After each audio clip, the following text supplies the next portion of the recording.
Hot Corner, show that keeps you up to date with all of the good stuff from around the Australian Baseball League. I'm Brooke Boris Kilpatrick. With me is Jamie Janga Cloden. We'll bring you all the news and notes from around the full 56-game schedule of the ABL this season. Let's get the party started with round one wrap, starting with the series between the Canberra Cavalry and the Brisbane Bandits. Janga, how did the new look Cavs go this? Cavs went well. Yeah? 3-1 series win over the Bandits. A few highlights, I guess. Canberra, Brian Grenning, he's back.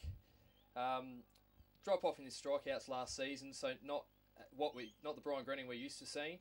However, he had a great first outing, 6 Ks, and picked up the win in a 2-1 final score. Saturday, absolute slugfest. Was a slugfest. Looking at the double header alone, those 2 games, 32 runs, 42 hits, including 7 home runs. 7 Johnsons. It's a lot of Johnsons. A lot of long balls. So Cavs win both games there. And then the final game, Bandits left Canberra on a high. They crushed 19 hits on route to a 12-4 win. So 3-1 series, Cavalry's way. I guess the Brisbane, for them, at least one highlight was their offensive side of the game. A team average of 315 led the league for the weekend. So nice.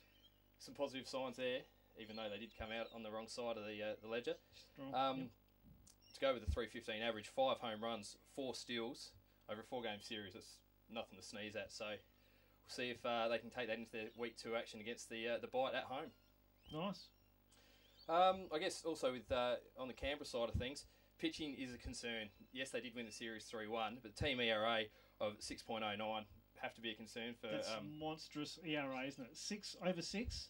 And still to win the series, they'd be pretty happy right now, wouldn't shows a huge reliance on the bat. So pitching coach there, Hayden Beard, he's got some work to do with his boys, but I think they've got the cattle to do it. That's for sure. And I guess one big positive for the Bandits, although yes they did score a lot of runs, they came out on the wrong end, but veteran David Goofy Sutherland had a huge weekend, knocking in 7 straight up in the first series of the year. So the wily old veteran's getting it done once again. 571 he goes into week 2 batting. Not a bad start. Nice. So it sounds like despite dropping the series 3-1 to the Cavs, the Brisbane Bandits still have quite a bit to look forward to with their offense doing the job.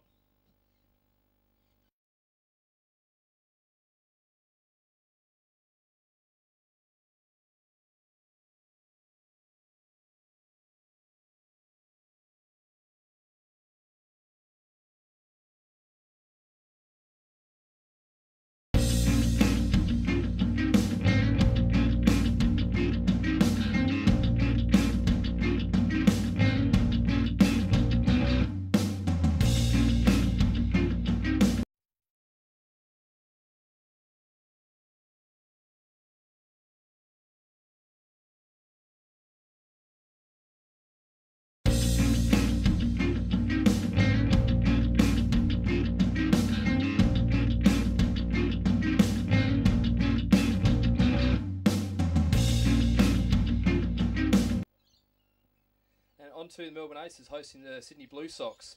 This series being in stark contrast to the slugfest that we saw between Brisbane and Canberra, that's for sure. You saw that one, Boris? I did. It was 2 games apiece, even split, and the Aces kicked off the Friday night campaign with the big 3-zip shutout of the Blue Sox behind Independent League starter Matt Larkins. Matt's from the Amarillo Sox in the Independent League American Association. He did a fantastic job pitching 8 strong shutout innings en route to the shutout and their first home opener win, opening round win since 2012. Saturday it was a split. It's 1 game apiece. The Blue Sox took the early game before the Aces fought back and took the nightcap. The big story of the day was the performance of the Aces starter from Japan, Yasuru Sano. He comes from the Cebu Lions. No relation to Miguel Sano? No relation to Miguel at all. So.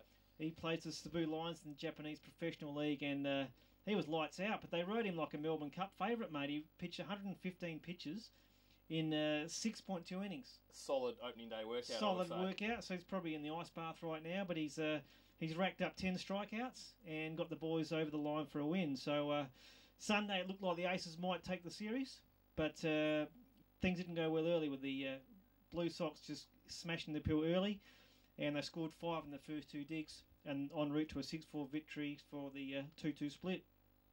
So in contrast to the Brisbane-Canberra series, it was all about pitching. The Aces combined for a team ERA of 2.38, which is just lights out across the 4 games. And Sydney wasn't too shabby either, with an ERA for the team of 3.08. So both teams. You'd have to think that new boss Joe Vavra in Melbourne would be pretty happy with that start. Granted, it's a split 2-2, but like you say, haven't won the series since 2012 or opening night. So the new boss would be pretty happy with him, and which is becoming Team Vavra really with his 2 lads in the lineup as well. Got the triple Vavras, got all the boys in. So fantastic effort by Melbourne. Probably could have got 3, but they'd be happy with 2, I think. It's the first home series. I would think so. Against the Blue Sox, nothing to sneeze at either. So coming out and split against those guys, pretty good. Absolutely. A couple of other notes from the series. The Melbourne Aces stole 7 bases, so used their wheels quite a bit, and that was 3 more than anyone else over the weekend. I think Adelaide had 4, and Brizzy had 4 as well. So 7's a lot of steals, a lot of wheels. The Aces have found another offensive catcher in the guise of Mike Hill. He's from the Kansas City Royals, a prospect. And after Ryan Castillo's big year last year, looks like they found another one in Mike Hill. He hit 400 for the series and made solid contact the whole time and has a pretty good eye. And finally, another big call on Twitter was the pulled pork at the barbecue. Very popular in Melbourne. It was all popular over. Everywhere. I was getting tweeted up. People were loving it, putting photos up of the pulled pork. So if you're looking for a good sanger this year, it looks like Melbourne Ballpark might be the place to be. So in all, 2-2 split. Both teams are pretty happy, I think. They've both got something out of it. See how the boys go through the rest of the season.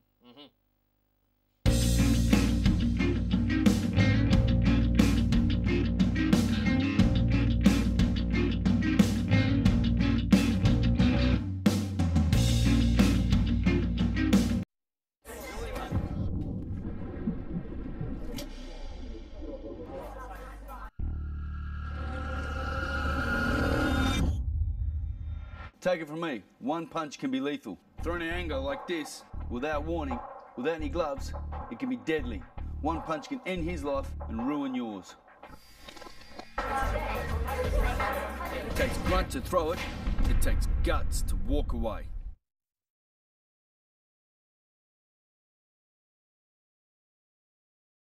Okay, on to our final matchup for the weekend, and it's a championship rematch between the Perth Heat and the Adelaide Bite. Out west at Barbagallo. The Heat took the series 3-1, but they certainly didn't have things their own way the whole time.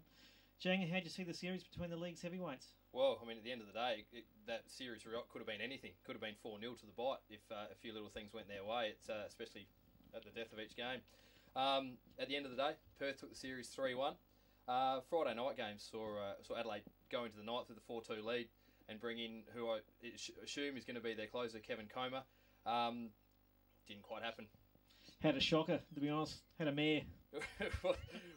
Not a great start to the season for him. What ended up being loaded bases in the ninth, and Tad Gold came up with a walk-off triple to win the game. 5-4 result for Perth. Tad Gold. Tad Gold. It's a good name. Tad Gold. Remember it. And off to a great start of the season, the import. Saturday was split. Adelaide took the early game with Perth winning the second. 6 innings from starter Nick Vill. It's good effort. Good start to his season. Absolutely. Sunday, another tough one for the Bite. They again had a lead late, and again unfortunately it was Kevin Comer who came in and struggled late. The highlight there obviously was Matt Williams, who started for the Bite through 7 innings, 1 hit. So very unlucky to not come out of that with a win, but a very dominating effort. Lights out from the big red beard.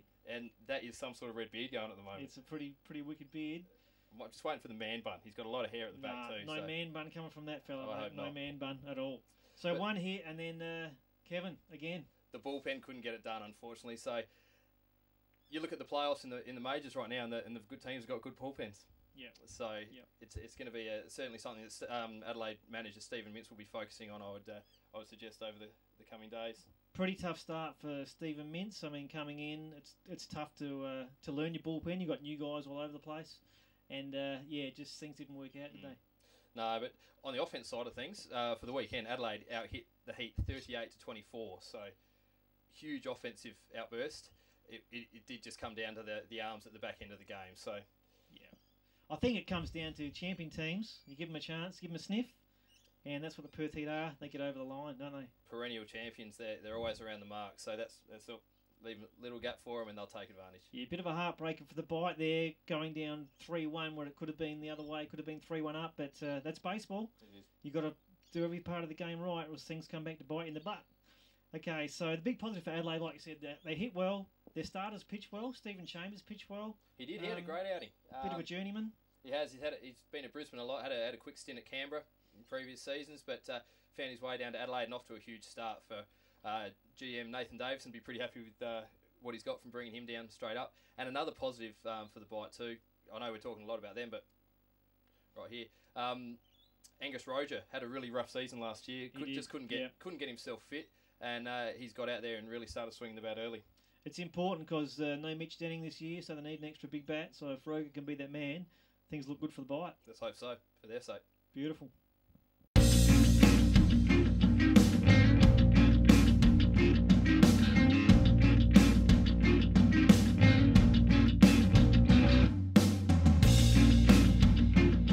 Okay, on to our segment for the hot hitters. These are the guys that have been swinging the lumber well in round one.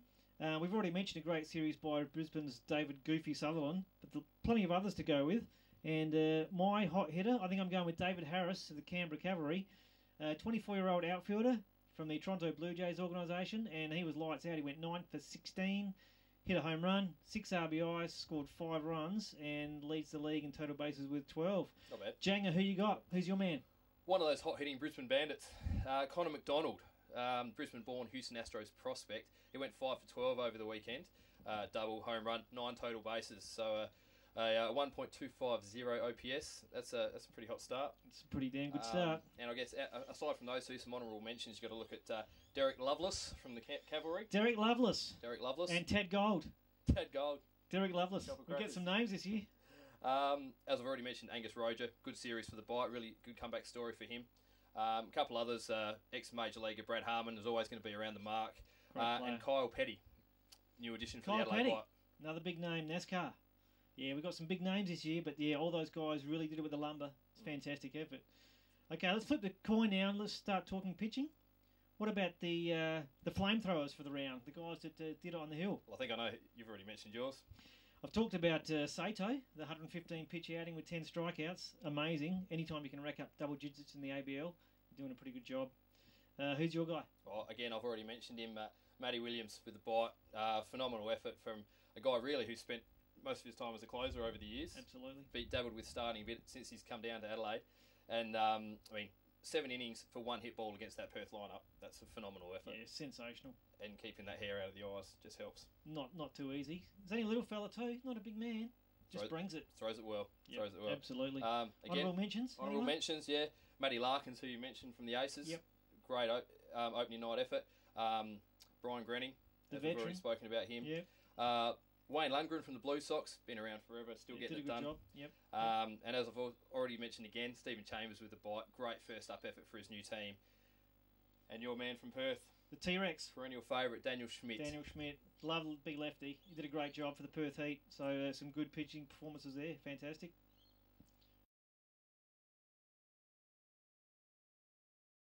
Okay, now it's time to talk around the horn. This is the part of the program where we just talk about bits and pieces around the leagues, things we've seen, things we've heard. It's a bit interactive, so this is your chance to get on. Get on the Facebook page, get on the Twitter. Let us know what you've seen around Australia, and we'll get it on here and talk about it. A couple of things for myself. The new Melbourne Aces cap, it's a winner. It's got the plane on the front. It looks sensational. If anyone's got one, my size is 7 1/8. Send it in. I'll stick it on my head next week. Not like you're going for a freebie, mate. Oh, I don't mind a freebie. Don't mind it. It's not too shabby. Ballpark food we spoke about. Melbourne's the talk of the town. The barbecue at Melbourne. Everyone's loving it. Pulled pork. Yep. Anything else around Australia you're finding? Any good treat? Let us know. We want to hear it. Jangle, what's your favourite ballpark food, mate? Anything you can't go past the hot dog with everything. You love the hot dog? With the lot. Jalapenos or not? Extra. Bit of pepper? Got to have it. Nice. Beautiful work. The 7th inning stretch in Perth, I was watching the other night. 7th inning stretch. Seriously. the Fresh Prince, G. Belair, was out there singing at the top of his lungs. Nobody was joining in. Hung out to dry. Come on, Barbagallo. You got the best team in the league. Get out there, sing it proudly. Don't leave him out to dry. Just hung him out there. He wasn't loving it. It was terrible. Maybe not the best singer, but he was trying. He was having a crack, you know. Give him some support. Give him some support. Finally, Devon Barker, reliever for the Adelaide Bite. just rocking a seriously awesome sock game. Had the old school stirrups, socks underneath. It was a treat to behold. I want to see this all around the league. I want long socks back. I don't want any of these pants down. I want to see socks. I want to see stirrups. Get amongst it. So Devon Barker, tip of the cap, mate. Sensational work. Well played, sir.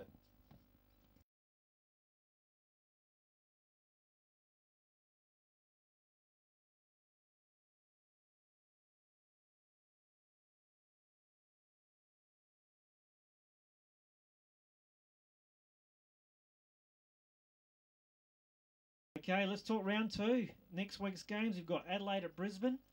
We've got Canberra in Melbourne and Perth in Sydney. Pretty good matchups right there. Yeah, very good matchups. I mean, things are looking pretty tight so far.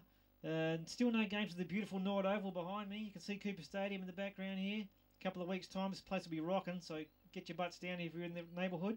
Watch the Adelaide Bite, have a crack. So round 2, Janga, who you got? 4-game series? I got the Bite, as you just mentioned, travelling up to Brisbane to play the Bandits. Tough one to pick, really. I mean, Bite obviously had a strong pitching performance other than their bullpen. Brisbane's strong offensively. Yep. So I'm wearing the top. I'm wearing the old Steph Welsh special, so I'm going to go with the Bite in 3-1 for the series. Taking the Bite. I'm going the split. I'm going 2-2. I think Brisbane looking all right this year, and they've got a new boat, which helps. I've seen them. They've got a new boat on the river. It's Brisbane Bandits livery. They'll be out there having a few pre-gamers. I reckon they'll be fired up. I'm going to have to take your word for that one. Yeah, no, I'll get it. I'll show you a photo, mate. It looks sensational. They're on a boat, and I reckon they're going to go 2-2.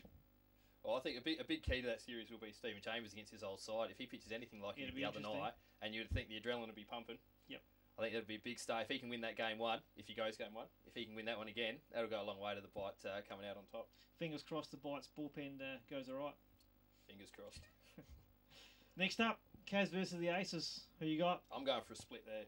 I think a combination of Cavs have got the offense. If they can reel in some of that ERA back to somewhere around the 3 or 4 a game, they'll score enough runs to win. At the same time, Melbourne's pitching really, really strong. So that's for me is going to be a split. Hopefully, if Sato's arm hasn't fallen off from last week, that would help. He might go all right. And I'm with you. I'm going the split as well. I think the Aces look all right this year. The offense needs a bit of a boost, but certainly the pitching looks good.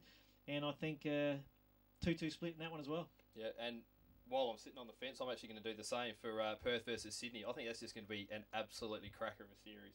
Some real high quality baseball. You look at the Luke Hughes and these experienced guys for Perth up against Wayne Lundgren and the experienced Blue Sox pitchers. It's just going to be a cracking series of baseball. Yeah, it should be awesome. I think the heat will get stronger as the year goes on. I think, like we talked about before, the Bite missed a bit of a chance to get them last week. And I'm actually going for the bit of an upset here. I'm going for the Blue Sox to 3-1 over the Heat. Okay. I think the Heat not quite as strong as they're going to be for the rest of the season. Right now, it's a good chance for the Blue Sox to have a crack. Get the bit of home cooking. Mm-hmm. Get in there, and I'm going for 3-1 Blue Sox. Okay, we'll find out next week, won't we? We will. So that pretty much wraps it up for this week's ABL Hot Corner. Stick around next week. We'll bring you some more news and notes, bit of fun and games. Get on the Facebook page. Get on the Twitter. Let us know what you think. Let us know who your team is. Let us know what you've seen. We'll talk about it next week. But for now, it's Brooke Boris Kilpatrick and Jamie Cloden signing off. Thanks for being with us. Cheers. Thanks a lot.